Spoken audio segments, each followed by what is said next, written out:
So hey guys, this is Vivek Kedia here, and today I'll be discussing with you an important topic of jurisprudence, interpretation, and general law, which is basically GIGL, and it is in the syllabus of the CS executive, and it may also be relevant for other examinations like LLB, LLM, or etc.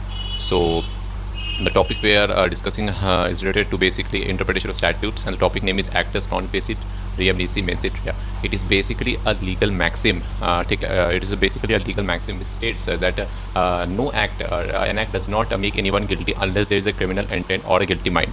इसका मतलब ये होता है क्या, मतलब कोई भी act किसी को भी गिल्टी नहीं बताता, मतलब कोई भी ऐसा एक्ट मतलब कोई भी अगर एक्ट हो वो किसी को गिल्टी नहीं बताता जब तक क्या यहाँ पे क्रिमिनल इंटेंट ना हो कमिटिंग एट द टाइम। इसका मतलब क्राइम करने के पहले या फिर क्राइम को करते वक्त एक क्रिमिनल इंटेंशन होना ज़रूरी है, ठीक है ना। इसको हम एक अच्छी एग्जांपल से समझेंगे। राजू नाम का एक लड़का क्या होता है ना, कैफ़े में पिज़्ज़ा खाने के लिए जाता है, ठीक है ना। वो पिज़्ज़ा खाने के लिए जाता है, वहाँ पे क्या होता है ना, जो गैस सिलेंडर होता है ना, गैस सिलेंडर क्या हो जाता है, फट जाता है, मैंने गैस सिलेंडर ब्लास्ट की वजह से उसकी मौत हो जाती है। तो यहाँ पे जो है क्वेश्चन उठता है कि ये जो गैस सिलेंडर फटा तो ये कैफ़े वाले की गलती है, देखा जाए तो एक तरह से कैफ़े वाले की गलती की वजह से राजू मर गया, लेकिन ये क्रिमिनल केस है, आपको समझना पड़ेगा। सिविल केस नहीं है, क्रिमिनल केस है। तो क्रिमिनल यहाँ पे जो कैफ़े वाले यहाँ पे इस ये जो आपका मैक्सिम है इसके अनुसार जो है ये कैफ़े वाले यहाँ पे जिम्मेदार नहीं होगा, क्योंकि यहाँ पे जो क्रिमिनल इंटेंट है, यहाँ पे लिखा कि यहाँ पे कैफे को गिल्टी नहीं माना जाएगा क्योंकि यहाँ पे कोई क्रिमिनल इंटेंट यानी गिल्टी माइंड यानी मेंस रिया नहीं है। यही ये मैक्सिम बताना चाहता है। अब ऐसा नहीं है कि ये कोई लॉ है, ये लॉ में तो अलग अलग चीज़ लिखा हुआ है। लॉ में अगर आप हमारा जो इंडियन पिनल कोड है और या फिर जो भी हमारा CRPC है इसके अकॉर्डिंग तो कुछ मतलब ये जो प्रोविजन है वो प्रोविजन है, या फिर अलग अलग देश का अलग अलग प्रोविजन, ये तो जस्ट एक मैक्सिम है। आपको ये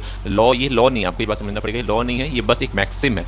तो मैक्सिम क्या कहना चाह रहा है, इस मैक्सिम के अकॉर्डिंग ये जो मैक्सिम है ये रूल स्थापित करता है कि अगर कोई भी एक काम को हम लोग क्रिमिनल नहीं मान सकते, क्राइम नहीं मान सकते जब तक वहाँ पे क्रिमिनल इंटेंट ना बने, मतलब एक गिल्टी माइंड, फिर जिसको हम लोग लैटिन में कहते हैं मेंस रिया यानी गिल्टी माइंड, मतलब क्राइम करने के तो इंटेंशन ना हो तब तक उसको हम लोग क्राइम नहीं मान सकते। ये क्लासिक एग्जांपल है। अगर आप लोग इसको ऑब्वियसली इंग्लिश में लिख सकते हैं, ऐसे आपको अच्छा मार्क्स मिल जाएगा।